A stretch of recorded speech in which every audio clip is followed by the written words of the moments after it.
sallallahu alaihi wasallam, sallallahu ala Muhammad, sallallahu alaihi wasallam.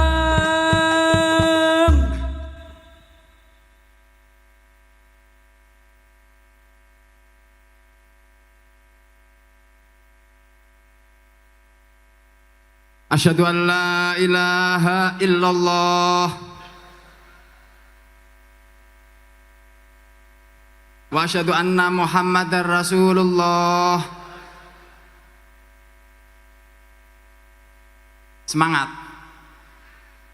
Asyhadu an la ilaha illallah wa asyhadu anna Muhammadar Rasulullah. Asyhadu an la ilaha illallah wa asyhadu anna Muhammadar Rasulullah. Assalamualaikum warahmatullahi wabarakatuh. Alhamdulillahirabbil alamin. Allahumma sholli ala sayyidina Muhammad. Allahumma sholli ala sayyidina Muhammad. Allahumma sholli ala sayyidina Muhammad wa ala ali sayyidina Muhammad. Ya ayyuhalladzina amanu ittaqullaha haqqa tuqatih wa la tamutunna illa wa antum muslimun. Alayah. Yang kami hormati para ulama, para rawuh, para tokoh, terutama Bapak Hasim Jaya Hadikusomo, Bapak Irjen Purnawirawan, Irjen Iriawan, dan lain sebagainya yang tidak bisa kami sebut satu persatu. Izinkan kami sebelum berdoa ingin berbicara sebentar kepada para jamaah bahwasanya sebenarnya menurut kami, pribadi kami, Allah telah menggelar, telah memperpajangkan di hadapan kita seorang sosok yang dia itu sangat ikhlas kepada rakyat. Kalau kata Gus Dur, paling ikhlas kepada rakyat. Dan sosok tersebut banyak saksinya telah mewakafkan dirinya untuk bangsa dan negara dan lain sebagainya. Dan sosok yang paling ikhlas kepada rakyat tersebut dan sosok yang telah mewakafkan dirinya untuk bangsa dan negara ini, tahun besok 2024 menjagokan diri menjadi salah satu kandidat presiden Indonesia. Satu sisi Allah telah memperpajangkan, memperlihatkan kepada kita dengan jelas bahwa ada sosok sebagaimana yang telah kami sebutkan tadi. Sementara satu sisi dia didukung oleh rakyat untuk memajukan diri sebagai kandidat presiden, maka apa yang akan kita sikapi? Apa yang harus kita lakukan? Akan kita ambil ataukah akan kita campakkan? Sosok tersebut secara lahiriah adalah sosok yang dibesarkan oleh keluarganya atau oleh partai atau oleh siapapun. Tetapi secara hakikat menurut kami sosok tersebut adalah sosok yang dihadirkan oleh Allah dari langit ke muka bumi untuk kita semua. Kalau beliau itu bukan paling ikhlas, mosok sih bukan dari langit? Karena beliau itu dari langit, secara hakikat ya, beliau itu didatangkan oleh Allah dari langit, maka barulah pantas kalau dia itu sosok paling ikhlas pada rakyat. Niki hanya menurut kawulo, pandangan kawulo.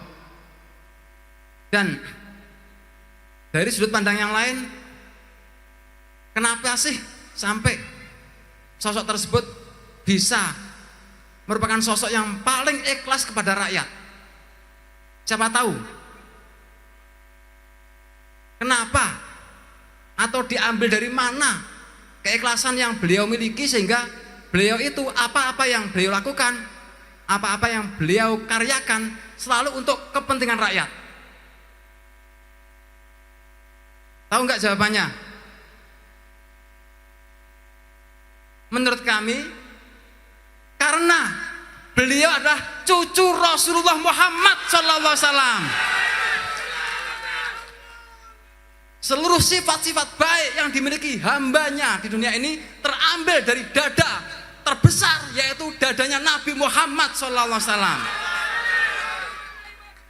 Sosok yang sangat ikhlas kepada rakyat tersebut, karena disebut sebagai bersifat ikhlas. Ikhlas merupakan sifat yang baik. Dari mana dia mengambilnya? Atau dari mana dia mendapatkan tetesan? Menurut klien kami, dari moyangnya sendiri, yaitu Nabi Muhammad SAW. Nggak bisa sosok tersebut bekerja sendiri, menghasilkan sifat keikhlasan sendiri tanpa campur tangan, tanpa cawe-cawe dari langit, tanpa cawe-cawe dari moyangnya sendiri, yaitu Nabi Muhammad SAW. Dimanapun anak cucunya berada, yang di atas selalu melihat, memantau, memperhatikan dan membimbingnya. Sosok tersebut yang paling ikhlas kepada rakyat dan yang telah mewakafkan dirinya untuk bangsa negara. Masa sih yang di atas bahnya nggak ikut memantau, nggak ikut mendoakan? Nggak betul?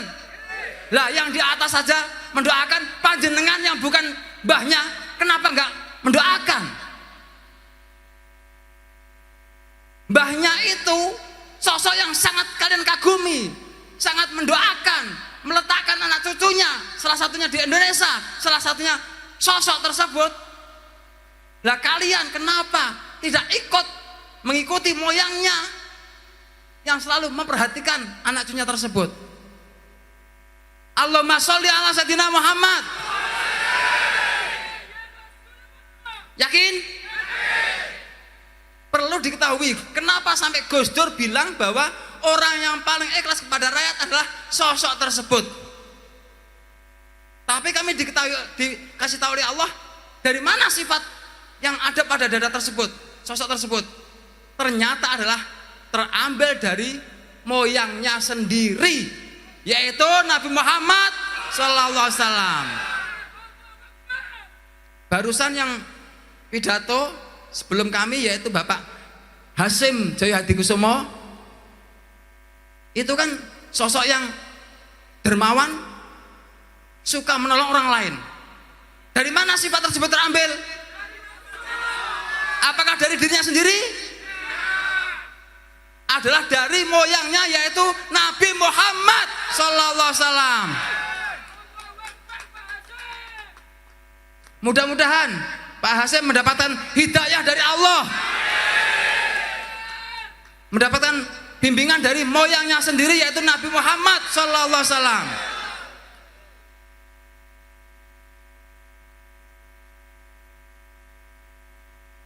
Kami mendoakan Bapak Hasyim bukan atas hawa nafsu kami, tapi atas perintah Allah.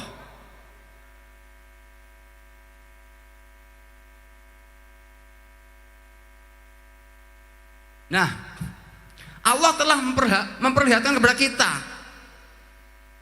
sosok yang ikhlas kepada rakyat dan sosok yang telah mewakafkan dirinya kepada bangsa dan negara. Kalau ini kita ambil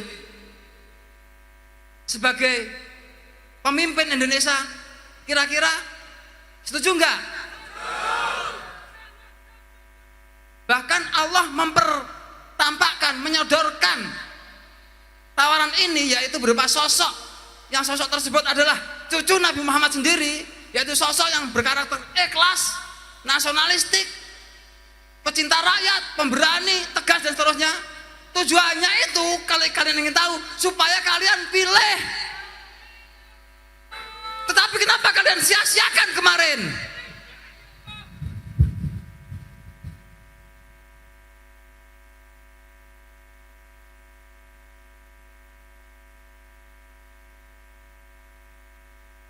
Mudah-mudahan sosok tersebut diridhoi oleh Allah, diizinkan oleh Allah, didukung oleh Allah untuk tak lama lagi menjadi pemimpin Indonesia.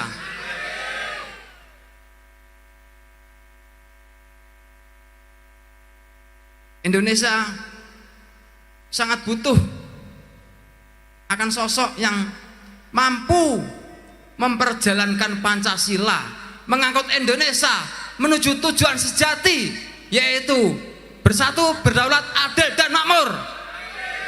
Gemah ripah lo jinawi, baldatun thayyibatun warabun ghafur. Kita sering memperbincangkan tentang tujuan Indonesia mau kemana, tetapi kalau kita lupa sehingga mengabaikan sosok yang kita perlukan untuk memperjalankan Indonesia sampai ke sana, nggak akan juga kita sampai kepada tujuan. Tujuan Indonesia apa? Indonesia ini diperjalankan tujuannya untuk sampai kemana? Berdaulat, bersatu, adil dan makmur. Penting untuk diangkat seorang pemimpin yang mampu memperjalankan Pancasila. Pancasila yang sesuai dengan kehendak para pendiri bangsa. Oke? Ada kata petuah, ada kata-kata, boleh saja dikatakan kata-kata mutiara ya. Ada tokoh yang hanya fasih berbicara Pancasila. Ada tokoh lagi yang hanya bisa mengerti Pancasila, memahami Pancasila. Tetapi sosok tersebut yang kami sampaikan tadi adalah bukan hanya fasih berbicara Pancasila, bukan hanya memahami dan mengerti Pancasila, tetapi mahir memperjalankan Pancasila untuk mengangkut Indonesia sampai kepada tujuan utamanya. Allahumma amin. Pengen tahu namanya? Siapa sosok tersebut?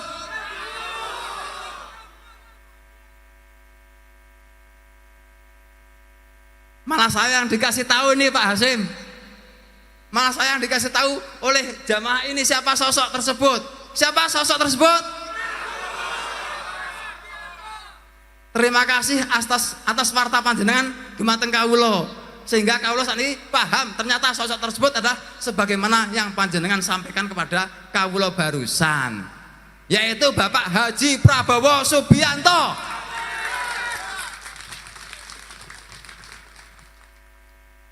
Maaf, kalau di pondok sini itu sudah sekitar 5 tahun yang lampau, namanya itu bukan sekedar Haji Prabowo Subianto, tetapi Muhammad Prabowo Subianto. Jadi kami secara pribadi dan mengajak seluruh jamaah untuk memberikan nama secara bersama kepada Pak Prabowo dengan tambahan nama depan, yaitu Muhammad Prabowo Subianto. Oke? Allahu Akbar. Meskipun tanpa sepengetahuan Pak Prabowo bahwa kami dan jamaah memberikan tambahan nama kepada Pak Prabowo, yaitu dengan nama Muhammad di depannya, tetapi Allah Maha tahu betapa cintanya kami kepada sosok yang bernama Bapak Prabowo, karena saking ikhlasnya kepada rakyat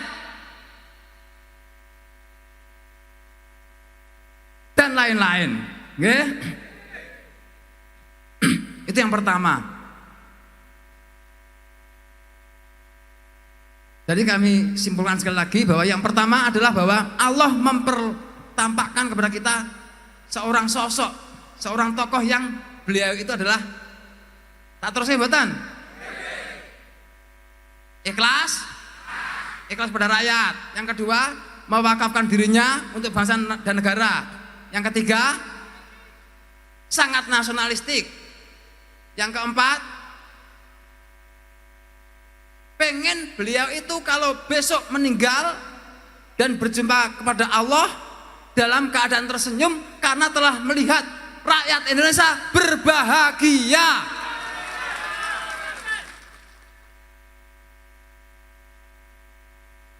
Sosok tersebut besok akan dijagokan oleh kader-kadernya sebagai calon presiden. Akan panjenengan pilih mboten?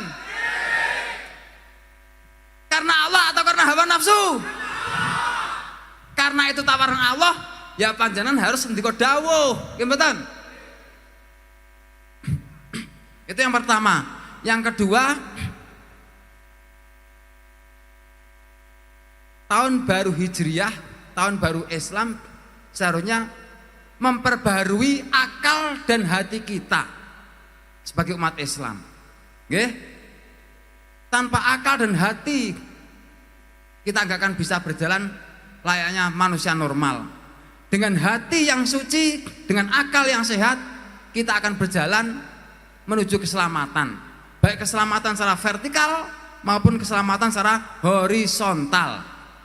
Dalam bab horizontal, jika umat Islam bangkit dengan akal dan hatinya, maka dalam memilih seorang kandidat presiden pun akan tentu dengan jalan waras, yaitu dengan jalan memakai akal yang sehat dan hati yang bersih. Gimana? Cara pemilihan presiden itu dapat disimpulkan ada 3 cara. Ingin merasa mboten? Cara akal sehat. Dengan akal sehat kita mencari data-data siapa yang akan kita pilih. Dengan hati yang suci kita mohon petunjuk pada Allah siapa yang seharusnya kami pilih. Pakai hati yang suci atau akal yang sehat, ketemune podo. Sumbernya dari Gusti Allah. Cara yang ketiga, pengen berasa?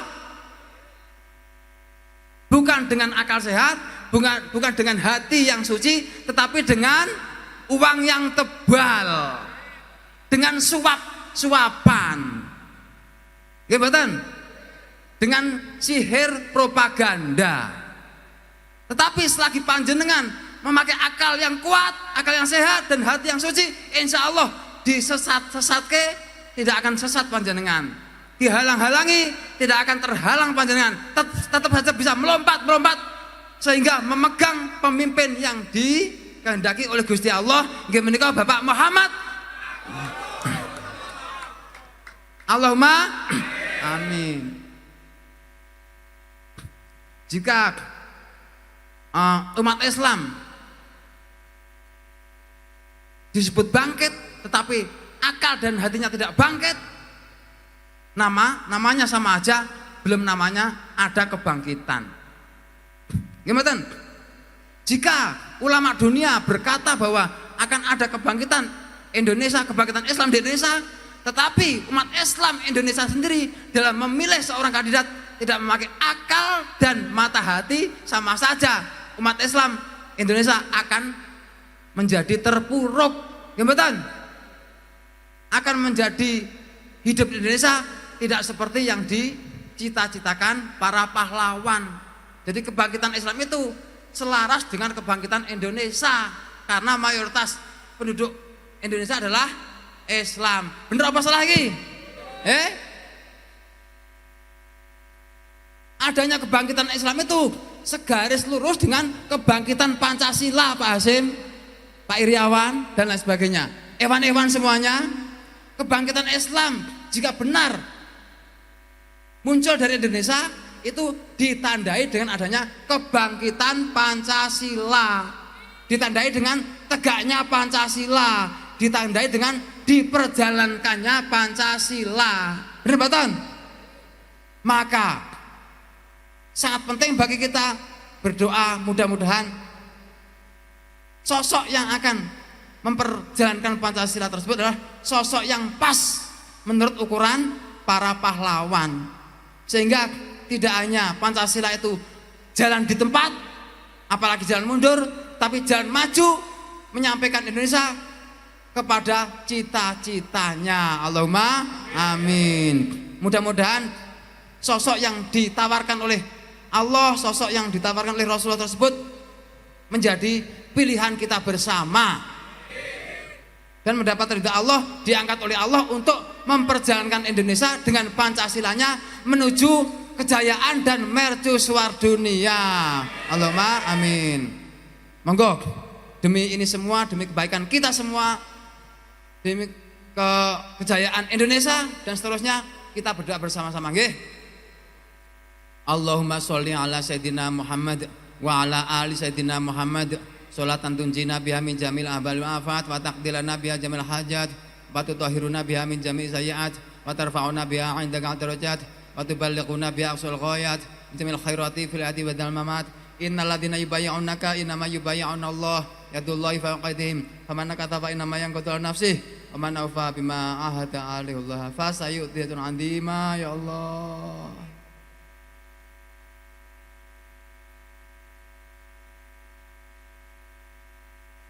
jagonya Gus Dur, angkatlah ya Allah menjadi pemimpin 2024 ya Allah.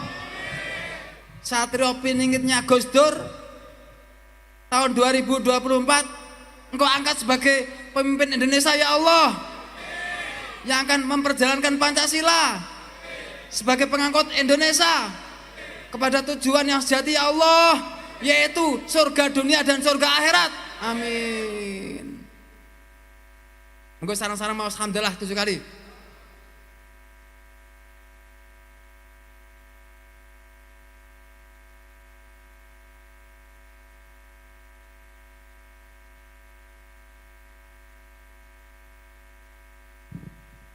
Sekian dari kami, ada salah, ada khilaf kepada semua hadirin, kepada Pak Hasim, kepada Pak Jenderal Irawan dan lain sebagainya, kami mohon maaf sebesar-besarnya.